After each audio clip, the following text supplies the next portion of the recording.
আজকের টপিক পুষ্টি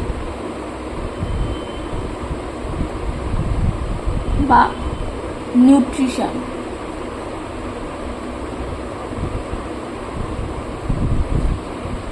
পুষ্টি বা নিউট্রিশন কি তা জানতে গেলে প্রথমে আমাকে জানতে হবে যে এর কি কি ধাপ রয়েছে। পুষ্টি হতে গেলে প্রথমে আমাদের কি করতে হয় না কোনো খাদ্য উপাদানকে গ্রহণ করতে হয়। তো প্রথম ধাপ হবে খাদ্য উপাদান গ্রহণ, তারপর হবে খাদ্যবস্তু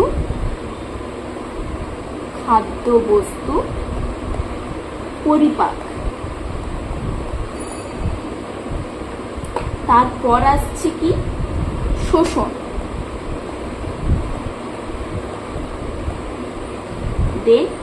আত্তীকরণ,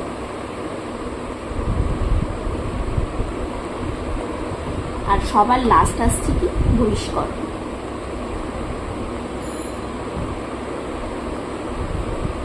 তাহলে পুষ্টি পদ্ধতি হতে গেলে তাহলে প্রথম ধাপ হচ্ছে আমার খাদ্য উপাদানকে গ্রহণ করা, খাদ্যবস্তুর পরিপাক, শোষণ, আত্তীকরণ এবং বহিষ্করণ। কিন্তু এটা কার ক্ষেত্রে? এই পুষ্টি পদ্ধতিটা কার ক্ষেত্রে? প্রাণীদের ক্ষেত্রে। আমি যদি এবার উদ্ভিদের ক্ষেত্রে বলি, উদ্ভিদ যেহেতু স্বভোজী, তারা নিজের খাদ্য নিজে তৈরি করতে পারে, তাই এই খাদ্য উপাদান গ্রহণ এই ধাপ কিন্তু সেখানে থাকবে না। তাহলে উদ্ভিদের ক্ষেত্রে কি আসবে? উদ্ভিদের ক্ষেত্রে পুষ্টি পদ্ধতি শুধুমাত্র সংশ্লেষ, মানে কি তৈরি করা, সালোক সংশ্লেষ পদ্ধতিতে তারা খাদ্য তৈরি করে। তো এই সংশ্লেষ এবং পরের ধাপ হচ্ছে আত্তীকরণ।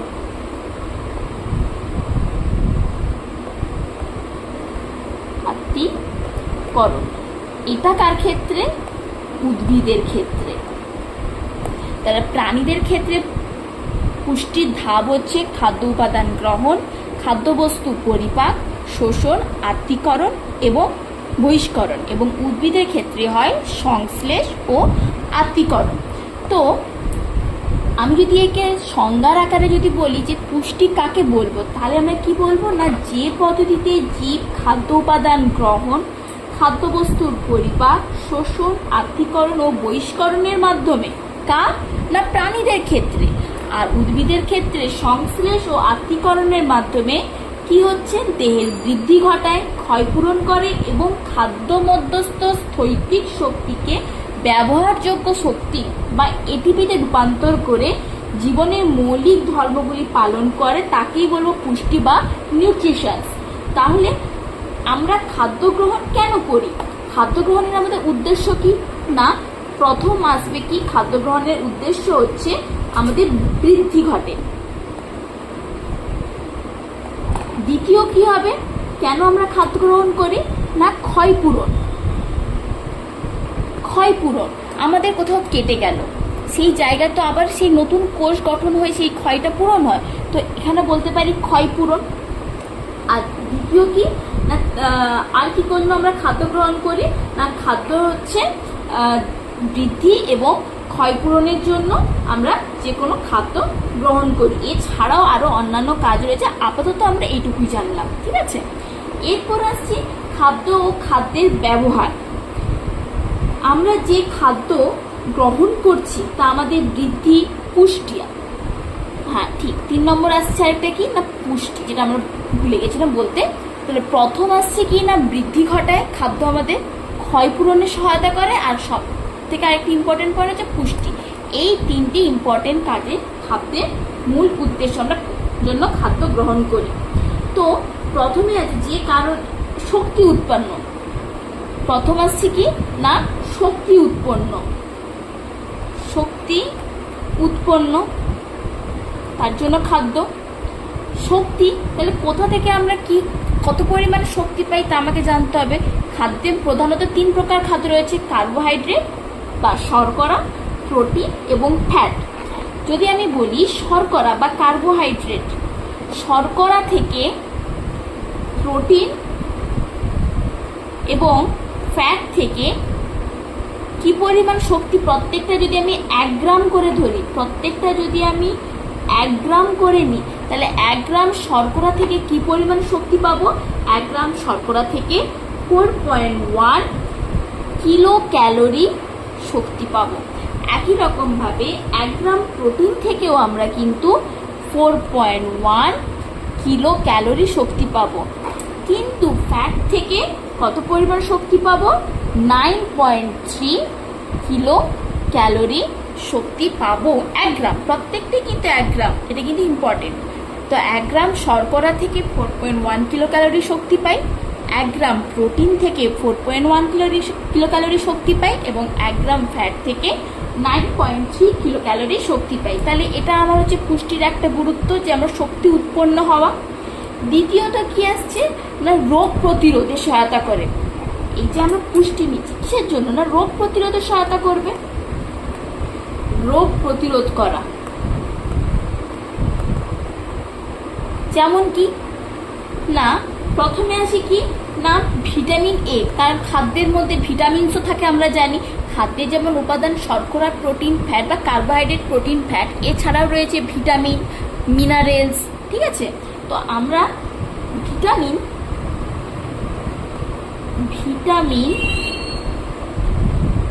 এ অভাবে কোন রোগ হবে? যদি আমরা ভিটামিন এ সাফিসিয়েন্ট অ্যামাউন্ট বা দরকার মতো যদি না গ্রহণ করি, তাহলে আমাদের কি রোগ হবে? না রাতকানা।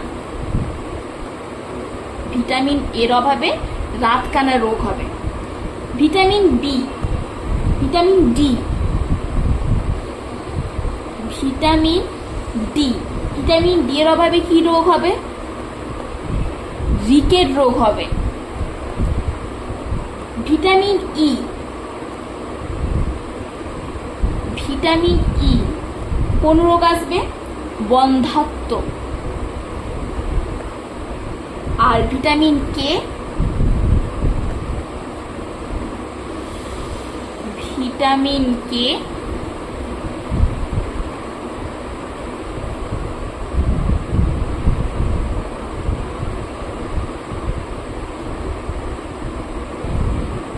রক্তক্ষরণ। ভিটামিন কে রক্তক্ষরণ করবে না, ভিটামিন কে এর কাজ হচ্ছে রক্ত তঞ্চনে সহায়তা করা। আমার যদি শরীরে ভিটামিন কে যদি ঘাটতি দেখা দেয়, স্বাভাবিক রক্ত তঞ্চন হবে না, রক্ত তঞ্চন না হলে রক্তক্ষরণ হতে থাকবে। আচ্ছা, নেক্সট আসছে কি না vitamin B complex. Vitamin B complex, কেন কমপ্লেক্স বলছি? কারণ এখানে B1, B2, B12 অনেক কিছু ভিটামিন বি রয়েছে। তো আমি একত্রে বি কমপ্লেক্সের অভাবে আমরা আপাতত জানবো কি কি রোগ হয়। এক আসবে বেরিবেরি, বেরিবেরি। দ্বিতীয় আসবে রক্তাল্পতা, রক্তাল্পতা। আর তৃতীয় আসবে গ্লসাইটিস।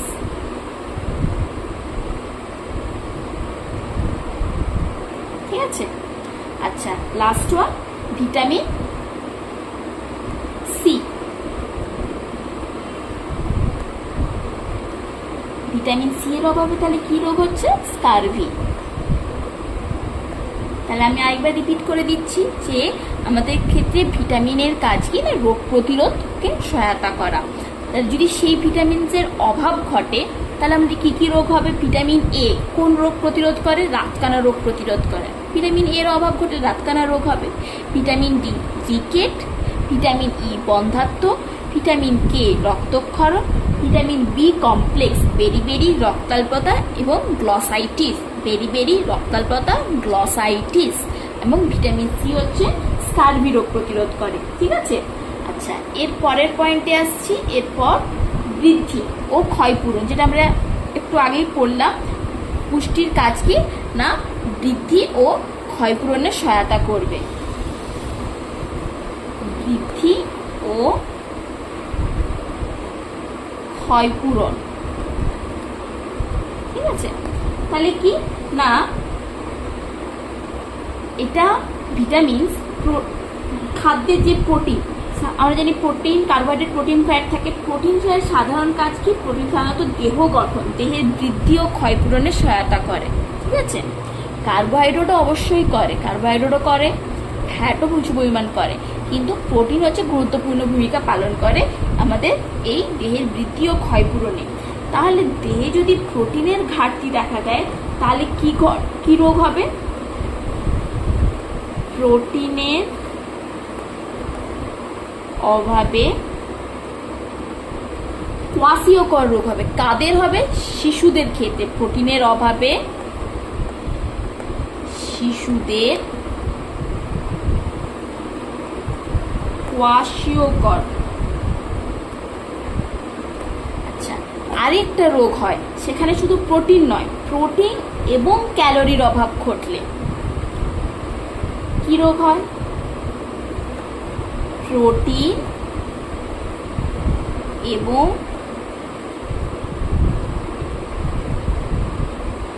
ক্যালোরির অভাবে ম্যারাসমাস।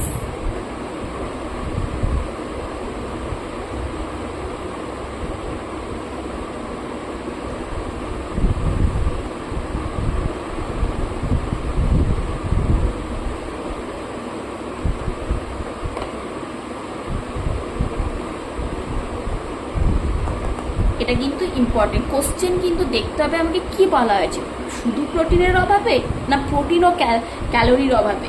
যদি বলে শুধু প্রোটিনের অভাবে কি রোগ হয়, তাহলে অবশ্যই শিশুদের কোয়াশিয়কর হয়, এবং সেটা কিন্তু শিশুদের ক্ষেত্রে। আর যদি আমাকে বলা থাকে না প্রোটিন এবং ক্যালোরির অভাবে কি রোগ হয়, না প্রোটিন এবং ক্যালোরির অভাবে ম্যারাসমাস রোগ। আচ্ছা, এরপর আসছি আমাদের তাহলে পুষ্টি তাহলে হয়ে গেল। পুষ্টির প্রকারভেদ এবার আমরা জানবো। পুষ্টির প্রকারভেদ প্রথমে আমরা কার ক্ষেত্রে দেখব, না উদ্ভিদের ক্ষেত্রে। উদ্ভিদের ক্ষেত্রে পুষ্টি দুই প্রকার হতে পারে, একটা হচ্ছে স্বভোজী পুষ্টি আর একটা হচ্ছে পরভোজী পুষ্টি। একটা হচ্ছে স্বভোজী, আচ্ছা ইংলিশটাও কিন্তু একটু একটু শিখে রাখতে হবে। স্বভোজীকে আমরা কি বলতে পারি? অটোট্রফ বা অটোট্রপিক নিউট্রিশন। আর পরভোজীটাকে আমরা কি বলবো? পরভোজী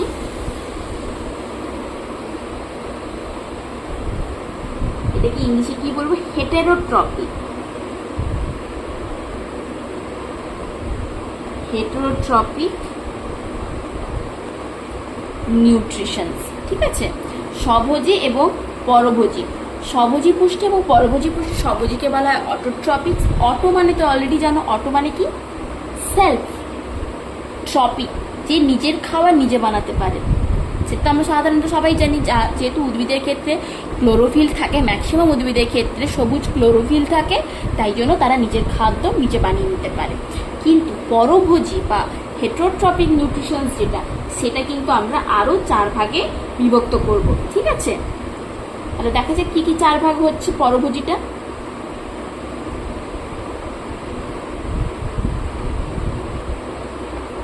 প্রথমে আসছি কি? প্রথমে আসছি মৃতজীবী।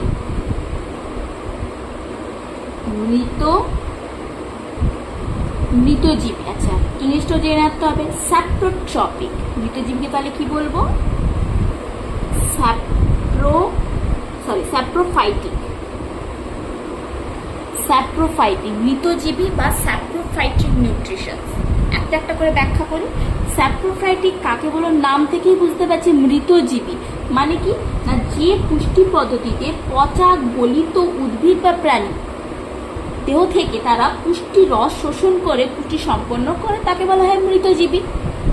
আচ্ছা, একে কিন্তু আবার 2 ভাগে ভাগ করা যেতে পারে, পূর্ণ মৃতজীবী, আংশিক মৃতজীবী। মৃতজীবীকে আবার 2 ভাগে ভাগ করব। একটা হচ্ছে পূর্ণ মৃতজীবী, আরেকটা আসবো কি? আংশিক মৃতজীবী। আংশিক মৃতজীবী, ঠিক আছে? পূর্ণ মৃতজীবী নাম থেকে আশা করছি বুঝতে পারছো যে সম্পূর্ণরূপে তারা কিন্তু ওই পচা গলিত খাদ্যের উপর কিন্তু নির্ভরশীল। উদাহরণটা অবশ্যই ইম্পর্টেন্ট, অ্যাগারিকাস মিউকর। উদাহরণ কি, কাদের মধ্যে আমি এরকম দেখতে পাবো? অ্যাগারিকাস,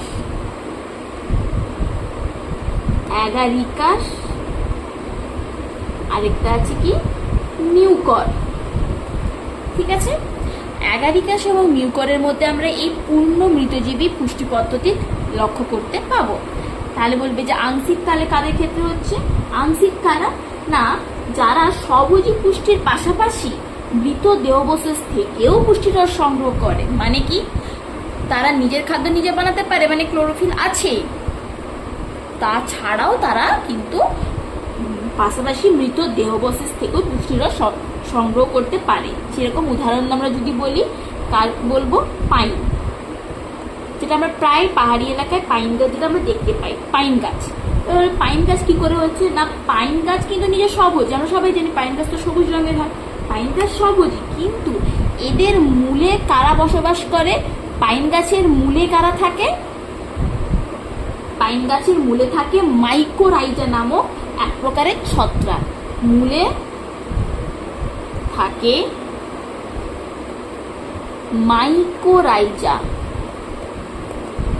মাইকোরাইজা নামক ছত্রাক। তো ছত্রাক মানে বুঝতে পারছো, সে পচা গলিত প্রাণী বা উদ্ভিদ দেহাবশেষ থেকে খাদ্যরস সংগ্রহ করে। তো এরা যেহেতু পাইন গাছের মূলে থাকে, পাইন গাছ না চাইতেও তারা ওই পুষ্টিরস সংগ্রহ করে থাকে। ঠিক আছে, তো এই জন্য একে বলা হয় আংশিক মৃতজীবী পুষ্টি প্রক্রিয়া। ঠিক আছে, আচ্ছা, এরপর আসছি কি, নেক্সট আসছি মৃতজীবীর পর পরজীবী। মৃতজীবী পুষ্টি প্রক্রিয়ার পর আসছি পরজীবী। পরজীবী বা একে আমরা বলতে পারি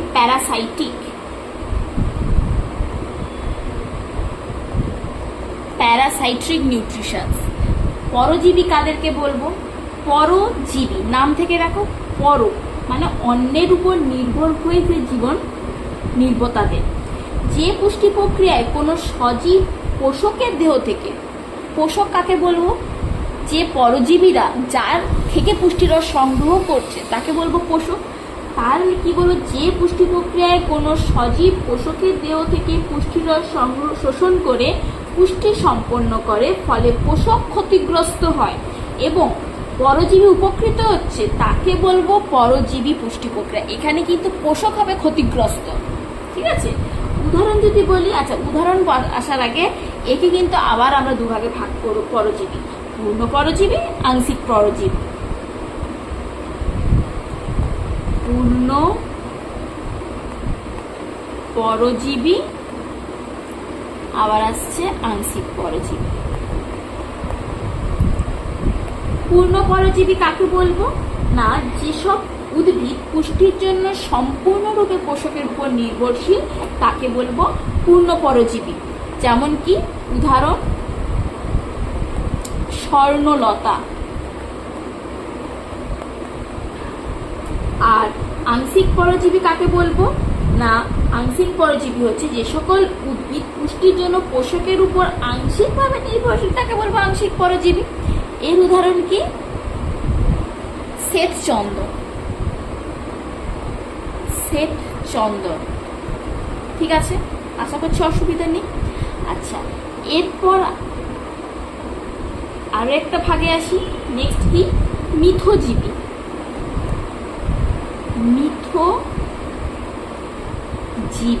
মিথজীবীকে ইংলিশে কি বলবো? সিম্বায়োটিক।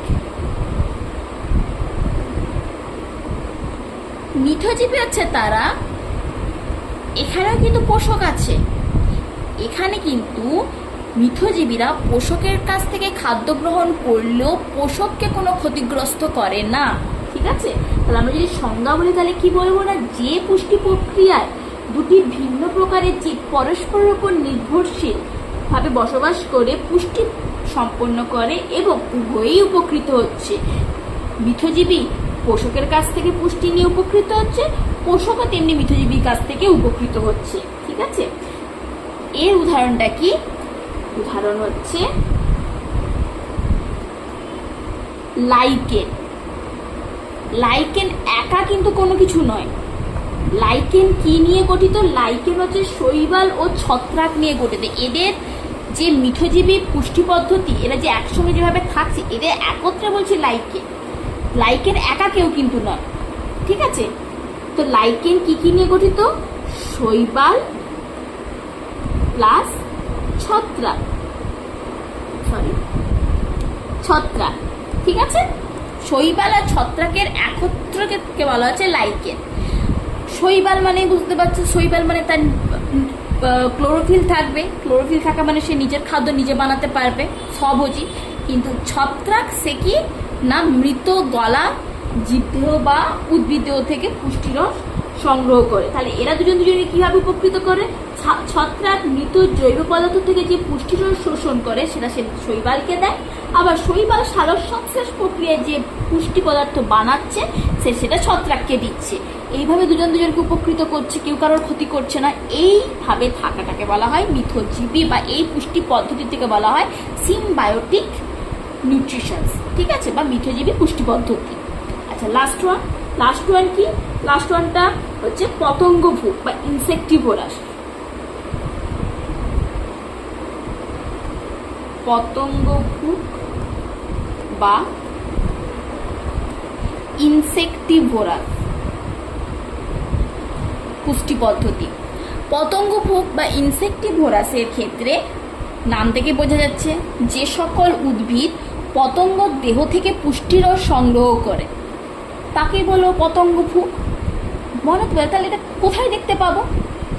বা পতঙ্গকেই কেন পুষ্টি হিসেবে খাদ্য গ্রহণ করে? না, পতঙ্গের দেহ থেকে পুষ্টি হিসেবে নাইট্রোজেন, নিজেদের শরীরে যে নাইট্রোজেনের ঘাটতি রয়েছে উদ্ভিদের, সেই ঘাটতি পূরণ করে। তার মানে তাদেরকে কোথায় জন্মাতে হবে? যে মাটিতে নাইট্রোজেন কম রয়েছে বা নাইট্রোজেনের ঘাটতি রয়েছে সেই সব জায়গার মাটিতে এইসব উদ্ভিদ জন্মাবে। তো যেসব উদ্ভিদ নাইট্রোজেন ঘটিত খাদ্য ঘাটতি মেটানোর জন্য পতঙ্গদের ধরে তাদের দেহে থেকে পুষ্টিরস শোষণ করে পুষ্টি সম্পন্ন করে তাকে বলবো পতঙ্গভুক বা ইনসেক্টিভোরাস। তাহলে ইনসেক্টিভোরাস একটা ইম্পর্টেন্ট পয়েন্ট। এখানে কি বলবো না, এরা কিসের জন্য পতঙ্গদের গ্রহণ করে খাদ্য হিসেবে? নাইট্রোজেন ঘাটতি মেটানোর জন্য। নাইট্রোজেন ঘাটতি মেটাতে। ঠিক আছে, তাহলে উদাহরণ কি আছে এদের? উদাহরণটা অনেকেরই জানা পতঙ্গভুগের। কলসপত্রী, সূর্য শিশি আরেকটা উদাহরণ। একে ড্রসেরাও বলা হয়ে থাকে অনেক সময়, যাই হোক সূর্য শিশি। ঠিক আছে, এই গেল আমার সামারি পুরোটা। যে পরজীবী উদ্ভিদের ক্ষেত্রে, কিন্তু উদ্ভিদের ক্ষেত্রে তাহলে কি দেখলাম? স্বভোজী এবং পরভোজী বা অটোট্রপস, হেটারোট্রপস। পরভোজী তাহলে কি কি হলো? মৃতজীবী হলো, পরজীবী হলো, মিথজীবী হলো, আর পতঙ্গ। রিপিট করে দিচ্ছি আরেকবার। মৃতজীবীকে বলা হয় স্যাপ্রোফাইটিক। স্যাপ্রোফাইটিক মানে বা মৃতজীবী কাদেরকে বলো? মৃত গলিত উদ্ভিদ বা প্রাণীদেহ থেকে যারা খাদ্য গ্রহণ করে বা পুষ্টি পদার্থ শোষণ করে তাকে বলবো মৃতজীবী। এরা দু রকমের হয়, পূর্ণ মৃতজীবী হতে পারে, আংশিক মৃতজীবী হতে পারে। পূর্ণ মৃতজীবী সম্পূর্ণরূপে তারা নির্ভরশীল ওইটার উপর, উদাহরণ অ্যাগারিকাস, মিউকর। আর যারা আংশিকভাবে নির্ভরশীল, যেমন পাইন গাছ কি, তার তো সবুজ, আমরা জানি পাইন গাছের সবুজ রঙের পাতা থাকে, তা আমরা নিজের খাদ্য নিজে বানাতে পারে। কিন্তু তা সত্ত্বেও কেন এরা মৃতজীবী?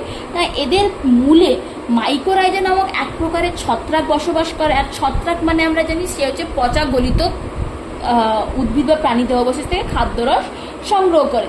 না চাইতো পাইন কিন্তু ওই পচা গলিত রস যেহেতু খাওয়া হিসেবে গ্রহণ করছে, তাই জন্য এটাকে বলা হচ্ছে আংশিক বা বাধ্যতামূলক মৃতজীবী। ঠিক আছে, পরজীবী বা প্যারাসাইটিক, পূর্ণ পরজীবী আর আংশিক পরজীবী। পরজীবী কাকে বলবো না? যারা কিন্তু পোষকের শরীরে বসবাস করে পোষকের কাছ থেকে খাদ্যবস্তু গ্রহণ করছে এবং পোষককেই ক্ষতিগ্রস্ত করছে, তাকে বলবো প্যারাসাইটিক।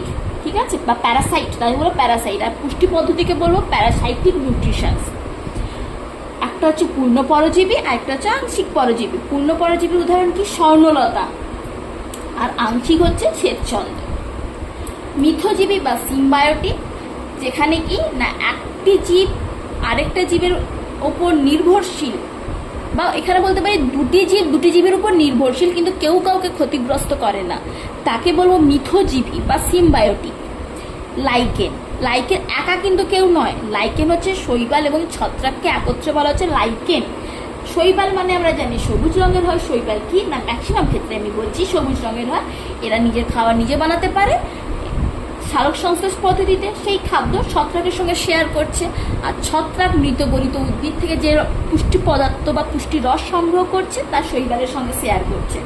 এইভাবে দুজনের উপর নির্ভরশীল, এই পুষ্টি পদ্ধতিকে বলা হচ্ছে মিথজীবী। আর লাস্ট ওয়ান হচ্ছে পতঙ্গভুক বা ইনসেক্টিভোরাস।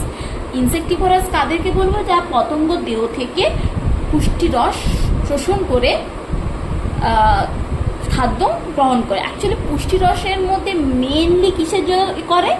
মেনলি করে সে কিন্তু নাইট্রোজেনের ঘাটতির জন্য, কারণ ওইখানের যেসব জায়গায় তারা জন্মায় সেসবে মাটিতে নাইট্রোজেনের ঘাটতি থাকে, তো ওই নাইট্রোজেন ঘাটতি মেশাতে তারা কিন্তু এই পদ্ধতি গ্রহণ করে, যেমন কলসপত্রী, আর এটা হচ্ছে সূর্য শিশির। ঠিক আছে, তাহলে আজকে এখানে অবধি থাকলো। পরের দিন তাহলে আমরা কি দেখব? পরের দিন হচ্ছে আজকে আমরা উদ্ভিদের পুষ্টি পদ্ধতি দেখলাম, পুষ্টির প্রকারভেদ। পরের দিন আমরা প্রাণীদের পুষ্টির প্রকারভেদ নিয়ে আলোচনা করব। ঠিক আছে।